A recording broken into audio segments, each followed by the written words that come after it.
Also, we've set up a website for our American President series where you can view programs as well as read and listen to personal letters from the presidents. You can visit us at americanpresidents.org.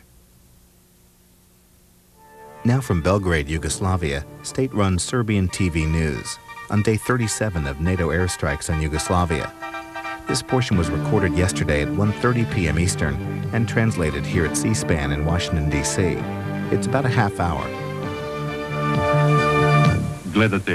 You are watching the evening news of Radio Television Serbia. President of the Republic, Slobodan Milošević, held a meeting today with the highest officials in the country in which they analyzed the course of the process for political settlement of the problem in Kosovo and Metohija. Informing on the results of his meeting with Albanian leader Dr. Ibrahim Rugova, President of Serbia Milan Milutinović stated that the achieved level of agreement concerning the most important issues of the political settlement of Kosovo and Metohija was encouraging, and especially the fact that emphasis was given to the increase in mutual trust and cooperation between Serbs and Albanians. President Milošević stated that joint principles that were signed yesterday in Pristina by President of Serbia Milan Milutinović and Albanian leader Dr. Ibrahim Rugova represent a first joint victory of Serbs and Albanians in their struggle for peace.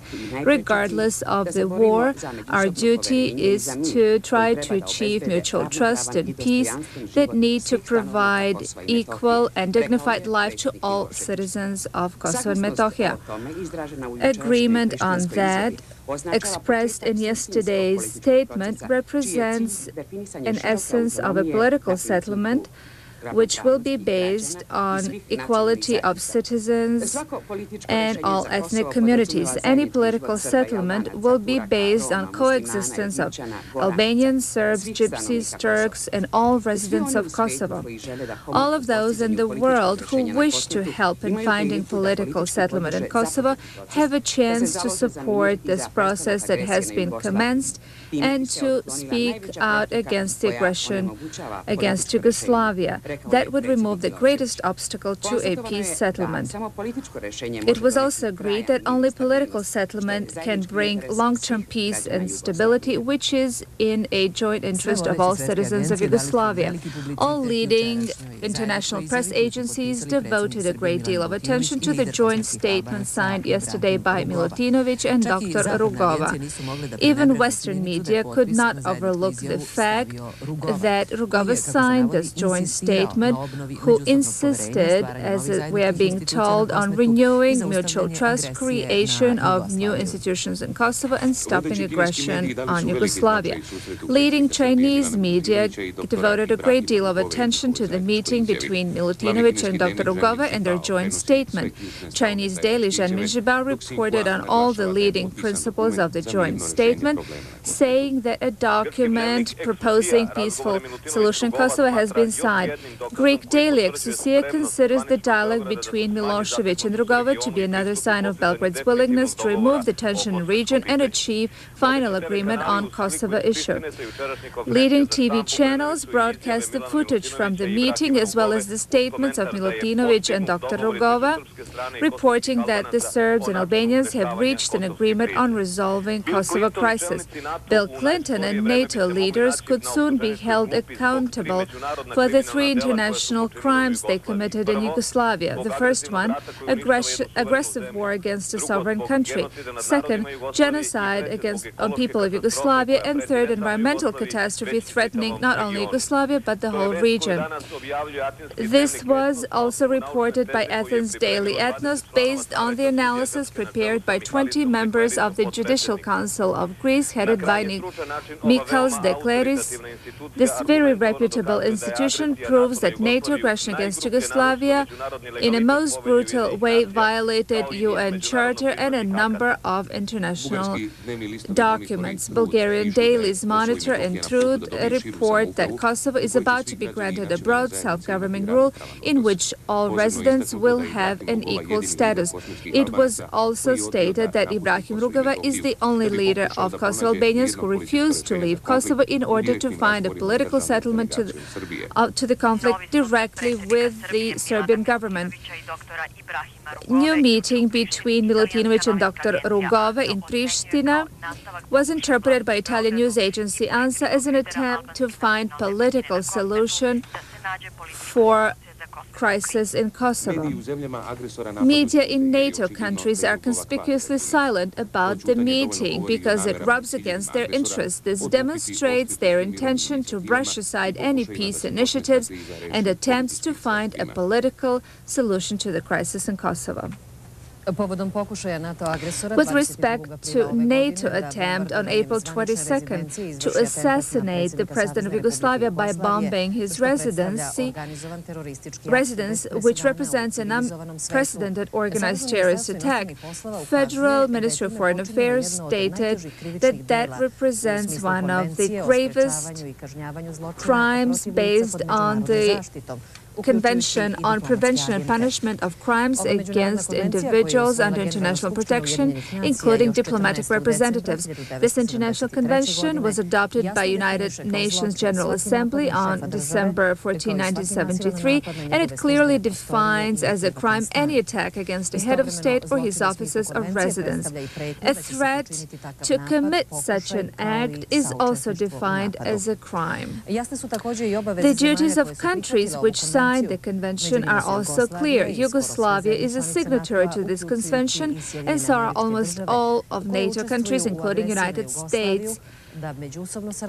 They have an obligation to cooperate in preventing these crimes. Federal Republic of Yugoslavia will ask United Nations Secretary General to bring an action against suspects so that they are held liable for the crime they committed. Also, domestic legislation in the countries participating in the aggression provides for criminal liability for those who organized and implemented this crime. Chairman of Serbian Parliament Dragan Tomic met with a delegation from Republika Srpska led by the chairman of the Parliament of Republika Srpska, Petar Jokic.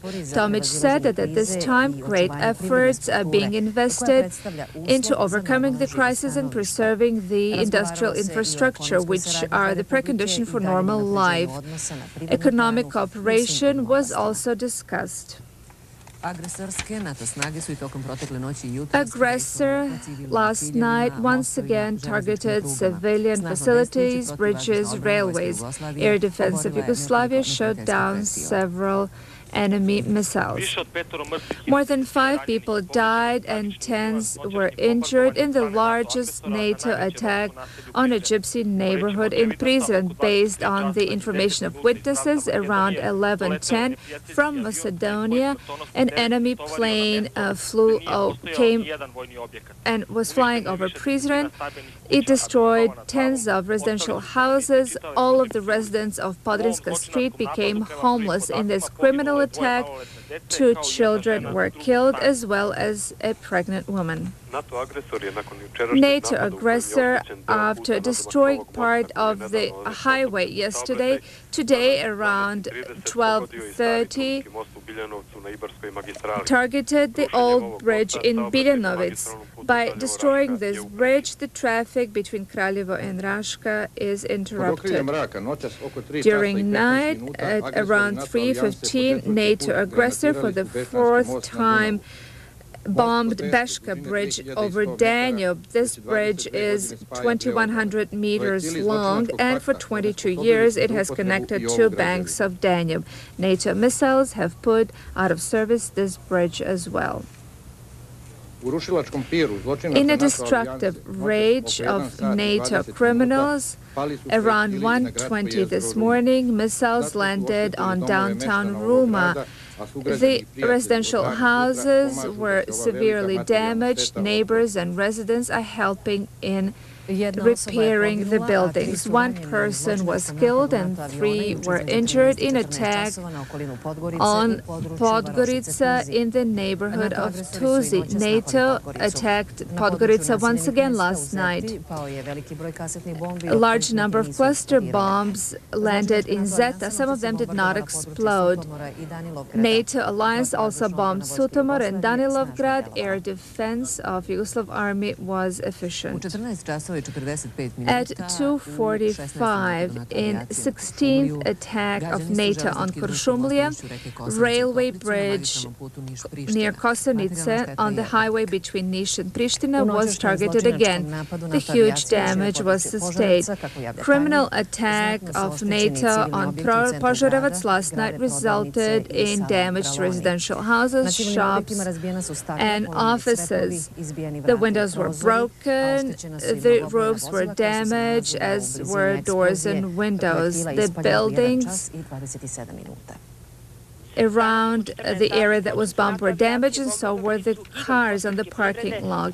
Last night, NATO criminals bombed a huge metal processing plant near Glogovac, 30 kilometers west of Pristina. It completely destroyed an administrative building and workshops where 3,000 employees worked, mostly Albanians. An hour later, 5 missiles were launched on this industrial plant. NATO also bombed Pristina and surrounding areas last night, as well as the village of Batlava. For the umpteenth time, they bombed civilian airport in Slatina, while 4 missiles landed in the villages of Glavnik, Lužani. 6 missiles landed on the village of Lebane, on the highway towards Niš. In last night's attack of NATO, a new bridge over Sava in Ostrožnica was destroyed. This bridge was to become a new detour route around Belgrade, and it was to connect Ostrožnica and Dobanovci. What time did you hear the detonation? Between 2 and 3 o'clock this morning.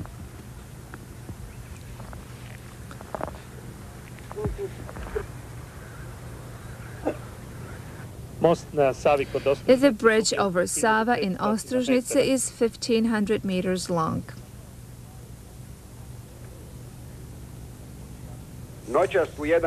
Last night at 1:50, NATO aviation launched many missiles on Sarajevo bridge over Južna Morava at Grdelica. Lieutenant Colonel General Smiljanić stated that after 36 days of war, Yugoslav Air Force and Air Defense is still operational. In giving information on NATO attacks, Lieutenant Colonel General Smiljanić, commander of Air Force and Air Defense of Yugoslav Army, stated that NATO planes so far flew over 8,000 sorties, out of which 6,000 were combat sorties. They launched over 600 cruise missiles. From March 24th, NATO dropped on Yugoslavia 11,000 tons of explosive, which is over 1 kilogram per capita of Yugoslav citizens. On the targets, 220 times NATO attacked Air Force and Air Defense targets in over 100 locations, dropping 5,000 tons of explosives. NATO assessments were unrealistic and their plans flawed. General Smiljanić stated that Air Force and Air Defense maintained its operational capabilities after 30 days of war. All subsystems are still in order, which is confirmed by the results of combat. Air Defense shot down 24 enemy planes, out of which 2 were stealth F-117 planes, 2 helicopters, 2 unmanned crafts, and 30 cruise missiles. In addition to that, Air Force and Air Defense implemented all tasks in Air Force support of the Yugoslav Army.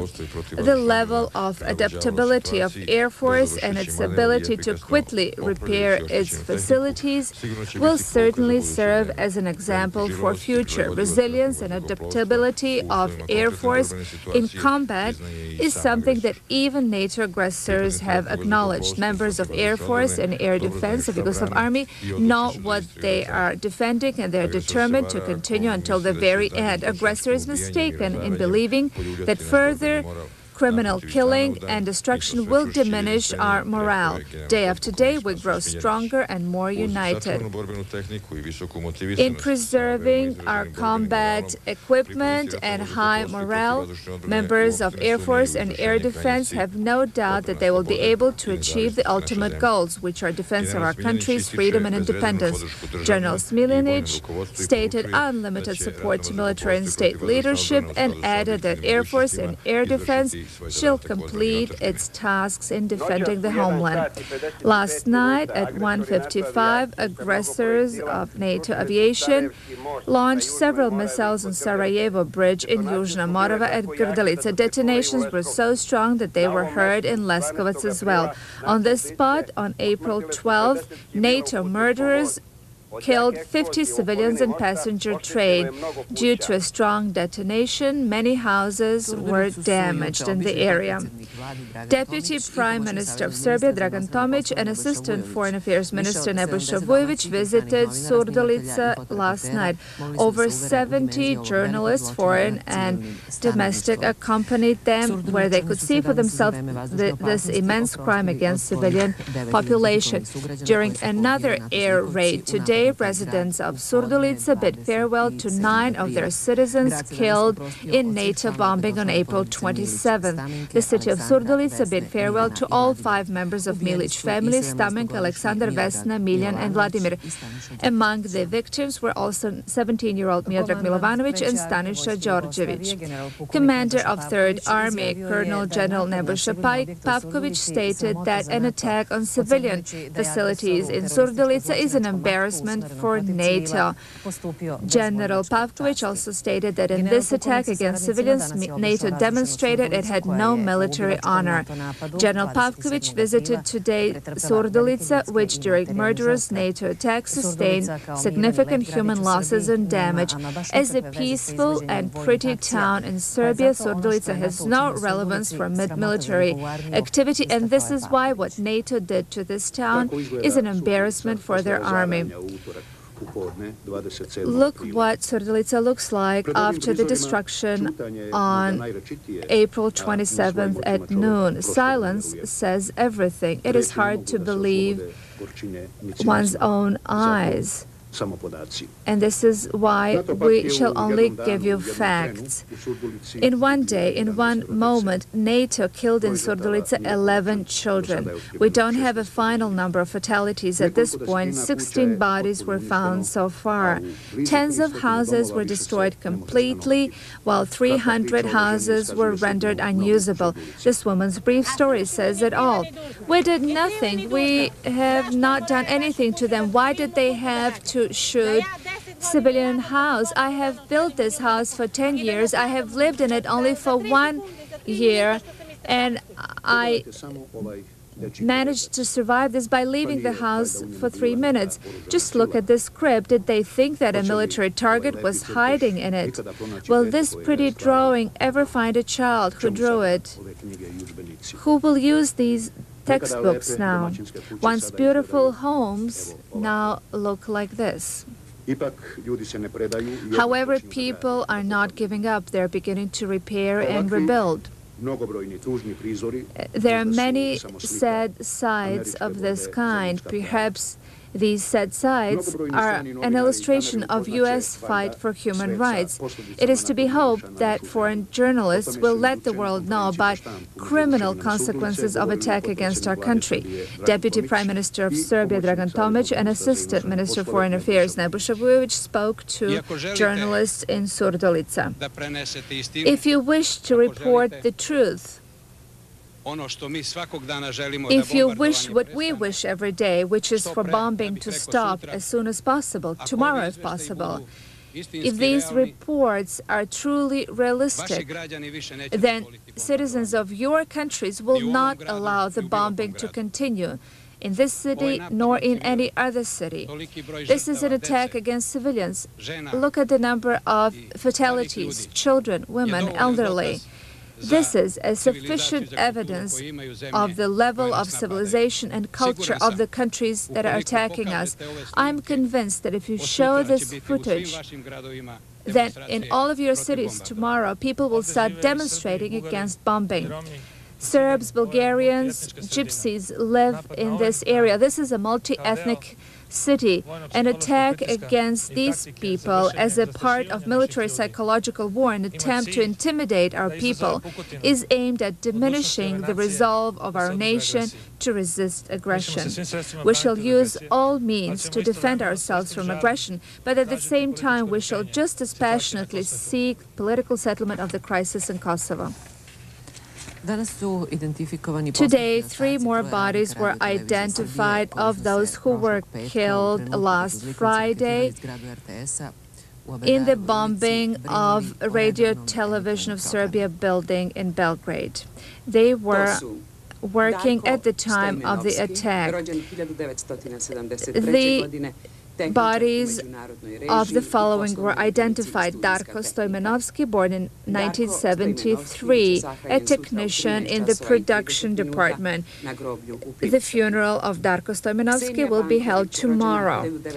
Ksenia Bankovic, born in 1971, a video editor in the production unit. Ksenia Bankovic will be buried on Saturday in Belgrade. Tomislav Mitrovic, born in 1938, TV director in Radio Television Serbia. The information on Mr. Mitrovic's funeral shall be announced at a later time.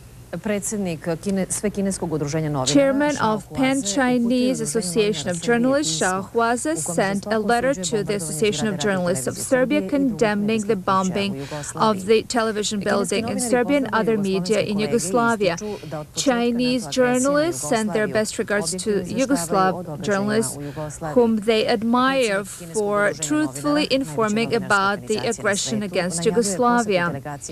Chinese journalists plan to visit the Association of Journalists of Serbia as well as the sites of destruction in Yugoslavia. Foreign participants of the International Roundtable Europe at Crossroads, 22 of those participants, who represent 13 countries, among them Austria, Bulgaria, Finland, Great Britain, Greece, Israel, Italy, Japan, Russia, held a press conference and also visited the sites destroyed by NATO. In the press conference, they appealed to the international community to stop this aggression. By targeting the symbol of New Belgrade, NATO shot not only the office building but also media headquartered in this building. International experts agree that this is the first time in history that an aggressor targeted free speech.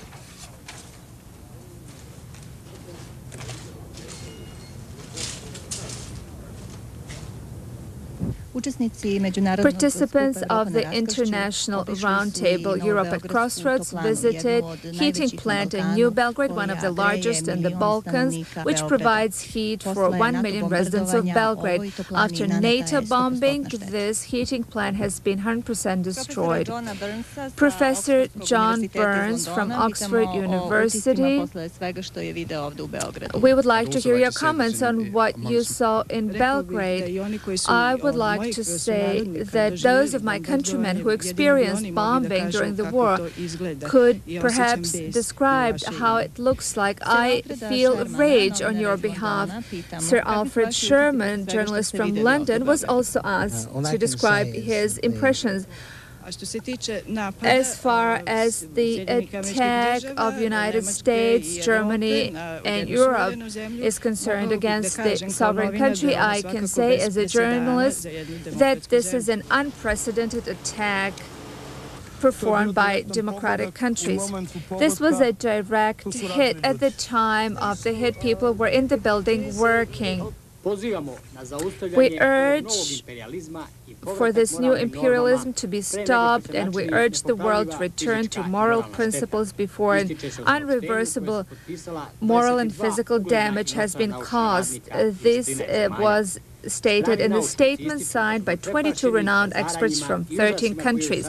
Foreign experts are shocked by the destruction and aura caused by NATO alliance led by Germany and United States and other countries. We cannot accept that children, women and men are being killed in the name of peace and that vital industrial facilities are being destroyed. NATO's credibility cannot be preserved by spilling Serbian blood.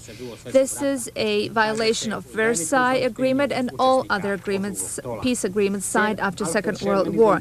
Sir Alfred Sherman from London stated that aggression against Serbs has been prepared 10 years ago with an aim to put our country under the German-U.S. hegemony control. Natalia Narochnikskaya from Moscow stated that NATO wishes to occupy Kosovo and politically, economically subdue Europe. Wolfgang Albrecht from Germany stated that it would be terrible if NATO succeeded because then most European countries would be placed under semi-colonial regime. Tetsuya Sahara from Japan stated that America works based on the principle divide and rule, wishing to impose American values on the people in the Balkans instead of leaving them alone and respecting their tradition, cultural and other values.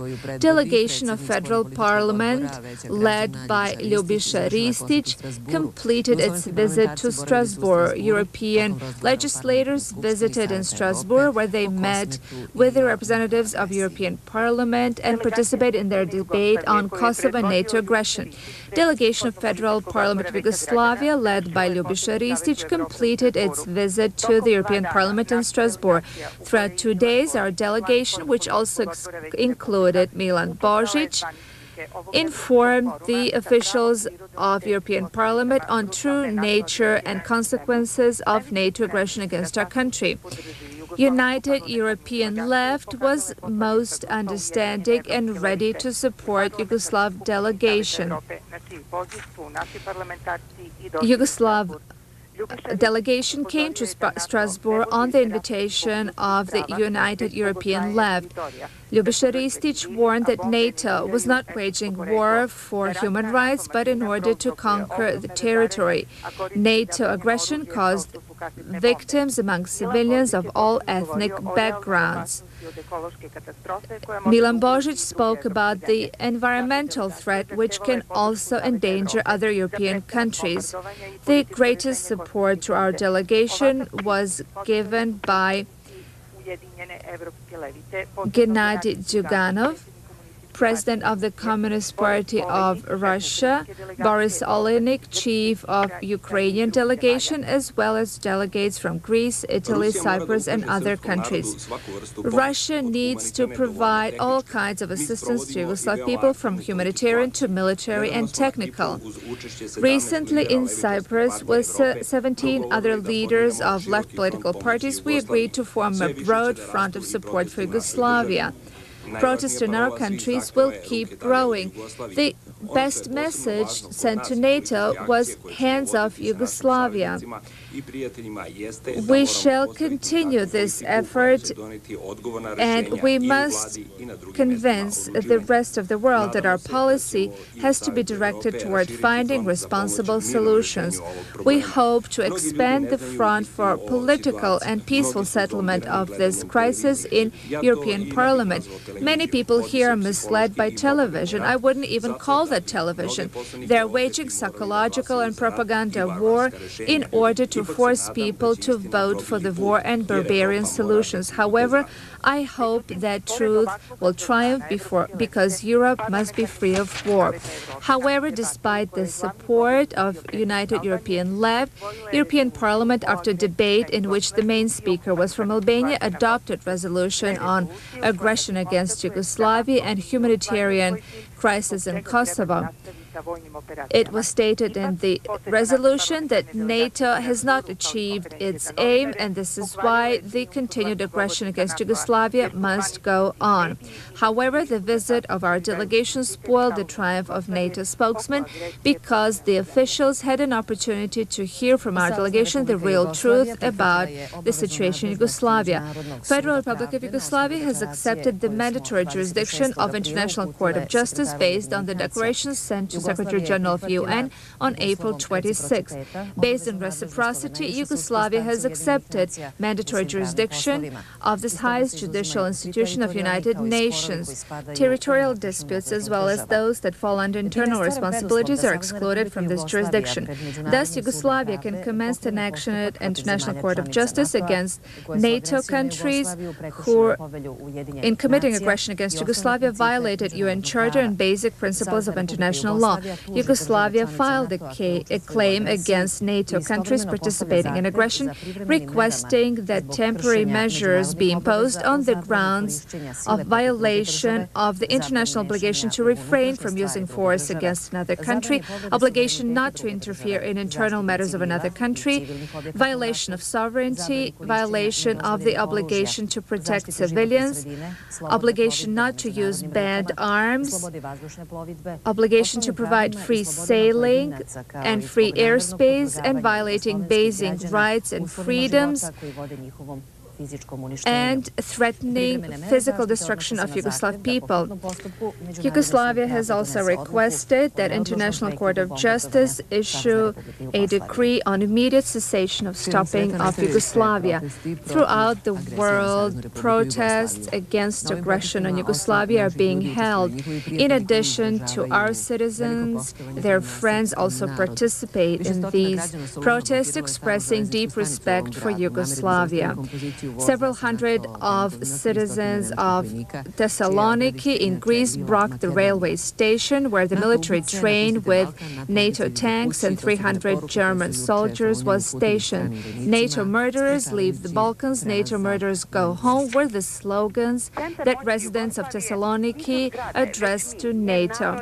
The power center of Yugoslavia are not buildings but people who are determined to defend their country. This is a message of our people from Baden-Württemberg who meet almost daily to protest in Germany against NATO aggression against Yugoslavia. In a main square in Stuttgart, our young residents are lighting candles to Western democracy, which is now killing a peaceful nation. Every week, the demonstrations are being organized in Stuttgart with about 6,000 of our citizens, together with Greek, Italian, German citizens, local and public officials, legislators, journalists. Another protest meeting is scheduled for May 2nd. This is a footage that we received from our viewers in Canada from one of the numerous protests against aggression in Yugoslavia, which was held in April in this North American country.